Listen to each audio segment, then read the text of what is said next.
예루살렘 초대교회에 대한 유대교의 대대적인 박해와 그러한 박해로 인해 팔레스타인과 세계 각지로 흩어진 성도들의 복음 전파 사역에 대해 말씀하고 있습니다. 스덴반 집사의 순교는 유대교 박해의 신호탄이었습니다. 유대교는 스데반을 죽이는 것을 신호로 예루살렘 교회의 대대적인 박해를 시작한 것입니다.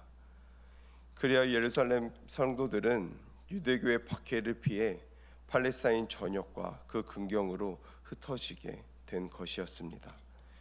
이 박해는 우리의 입장에서 보면 아주 큰 시련이었습니다. 하지만 이 박해로 인해 흩어진 성도들은 자기들이 있는 곳에서 복음을 전파함으로 결국 초대교회는 예루살렘이라는 좁은 지역적 틀을 벗어나 마침내 유대와 사마리아와 이방의 세계까지 복음을 전파하는 계기를 맞게 되었던 것입니다. 그들은 왜 예루살렘 성도들을 박해한 것일까요? 여기서 찾아볼 수 있는 것은 이 박해를 통해 하나님의 섭리를 찾을 수 있기 때문입니다. 사도행전 1장 8절 말씀을 보시면 오직 성령이 너에게 임하시면 너희가 권능을 받고 예루살렘과 온 유대와 사마리아 땅끝까지 이르러 내 증인이 되리라 하시니라. 주님은 승천하시면서 제자들을 향해 성령이 임하면 너희가 권능을 받고 예루살렘과 온 유대와 사마리아 땅끝까지 이르러 내 증인이 되리라 라고 말씀하셨습니다. 이것은 제자들이 반드시 실천해야 할 지상 명령이었습니다. 하나님의 명령이었습니다. 그런데 제자들은 어떻게 했습니까? 제자들은 오순절 성령을 받고도 계속해서 예루살렘에만 머물러 있었습니다. 이에 하나님은 제자들로 하여금 주님의 지상 명령을 수행하게 하시기 위해서 그리고 복음이 이방 세계까지 전파되도록 하시기 위해 유대교의 핍박의 손을 빌려 제자들을 팔레스타인과 세계 각지로 흩으셨던 것입니다. 본문으로 돌아와서 1절을 보시면 사울이 등장합니다. 사울은 스데반의 죽임 당함을 보고 마땅히 여기더라 라고 증언하고 있습니다.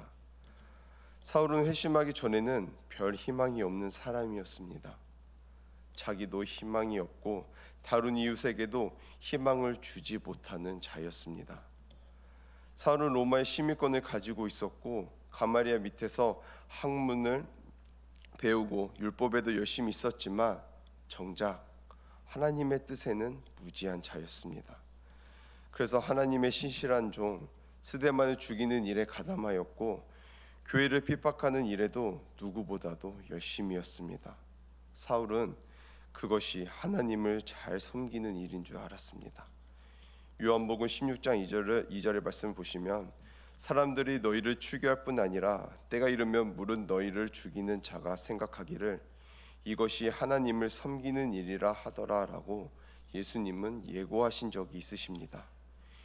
이 예고의 말씀처럼 유대인들은 기독교를 정죄하고 큰 핍박을 가했습니다. 사울도 그들 중 한 사람이었던 것입니다. 여러분, 사울이 왜 이러한 오류를 범했을까요? 바로 영적으로 무지했기 때문입니다. 하나님이 그리스도 예수를 통해 교회를 세우시고 그 교회를 통해 구속의 섭리를 펴 나가신다는 사실을 몰랐기 때문입니다. 사울은 훗날에 사도 바울이 되었을 때 교회를 핍박한 것은 알지 못하고 행하였음이라라고 고백했습니다. 그러므로 영적 무지는 자기 자신에게 가장 큰 해악을 끼치는 요인인 것입니다. 스펄전 목사님도 말하기를 무지는 모렴치의 어머니다라고 했습니다. 성도 여러분, 우리도 그렇지 않을까요? 우리도 영적으로 무지하면 사울과 같이 된다는 사실을요. 그래서 우리는 영적으로 무지에서 벗어나기 위해 노력해야 합니다. 날마다 말씀을 묵상하고 날마다 성령님을 의지하며 살아가야 하는 것입니다. 1절 하반절 말씀을 보시면 그날에 예루살렘에 있는 교회에 큰 박해가 있어 사도 외에는 다 유대와 사마리아 모든 땅으로 흩어지니라. 이 말씀은 기독교에 대한 박해를 설명한 내용입니다. 유대교는 스데반을 처형시킨 기점으로 교회를 핍박하기 시작합니다. 그래서 성도들은 예루살렘을 떠나 다른 지역으로 피신을 합니다. 그러나 사도들은 예루살렘을 떠나지 않고 교회를 지킵니다. 여러분, 유대 종교 지도자들이 누구를 먼저 핍박하고 죽이려고 했을까요? 바로 교회 지도자, 사도들부터 핍박하고 죽이고자 했습니다. 이것은 당연한 일입니다. 어떤 단체든 중심이 되는 인물이 사라지면 큰 타격을 입습니다. 그러므로 사도들은 목숨은 잃는 이도 각오하면서 예루살렘에 남은 것입니다. 그리고 예루살렘 교회를 지키기 위해서 남아있던 것입니다. 사도들이 교회를 버리고 예루살렘을 떠났다면 교회는 사라졌을 것입니다. 사도들은 교회의 수반으로서 자기들의 위치를 지킨 것입니다. 주님은 양과 목자의 비유를 말씀하신 적이 있습니다. 요한복음 10장 12절 말씀입니다. 삭구는 목자가 아니요 양도 제 양이 아니라 이리가 오는 것을 보면 양을 버리고 달아나느니 이리가 양을 물어가고 또 해치느니라. 이 말씀처럼 사도들은 결코 삭구 목자들이 아니었습니다. 그래서 큰 핍박 앞에서도 자기들의 목숨을 부지하려고 성도들을 버리고 도망가지 않은 것입니다. 의연하게 교회를 지키고 있는 것입니다. 2절 말씀을 보시겠습니다. 경건한 사람들이 스데반을 장사하고 위하여 크게 울더라. 여기서 경건한 사람들이란 신학자의 말에 따르면 기독교인들이 아닙니다. 이들은 율법에 충실했던 사람들을 가리키는 용어입니다. 순교한 스데반의 집사의 시신을 거두어 장례를 치러준 이들은 기독교인들이 아니라 유대인이었습니다. 그들은 경건하긴 했지만 불신자들이었습니다.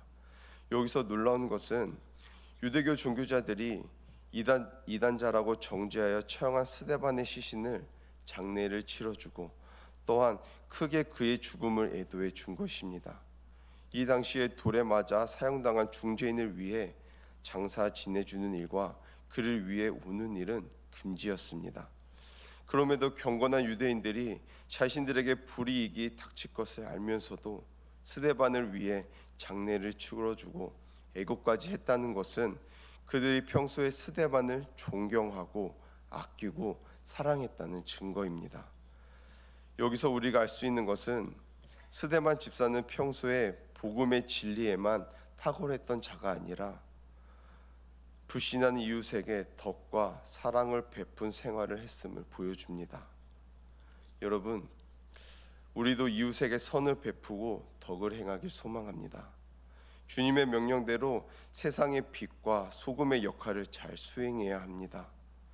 교회에서만 사랑을 행하는 자가 아닌 사회에서도 이웃들에게 아낌받고 존경받는 자가 되시길 소망합니다. 3절 말씀입니다. 사울이 교회를 잔멸할새 각 집에 들어가 남녀를 끌어다가 옥에 넘기니라. 사울은 대제사장으로부터 교회를 없앨 임무를 부여받아 성도가 보이는 족족 체포하여 감옥에 넣었습니다. 훗날 바울은 자신이 백성들을 체포했을 뿐만 아니라 죽이기도 했었다고 고백하기도 합니다. 당시 유대인들은 하나님을 모독하는 이단자들의 재산을 몰수하고 사형에 처하기도 했습니다. 사도가 되기 전 사울은 유대교의 교회 말사 정책의 선봉자 역할을 했던 것입니다. 예루살렘 초대교회는 큰 위기를 맞았습니다.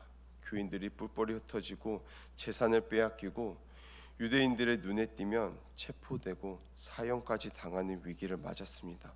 교회는 없어질 위기에 놓였습니다. 그렇다면 사울이 이렇게 교회를 모욕하고 더럽히고 파괴하려고 할 때 하나님은 그냥 보고만 계셨을까요? 아닙니다. 주님이 그에게 친히 나타나셔서 그의 잘못을 지적하고 그를 오히려 기독교의 대사도로 만드는 놀라운 일을 행하십니다.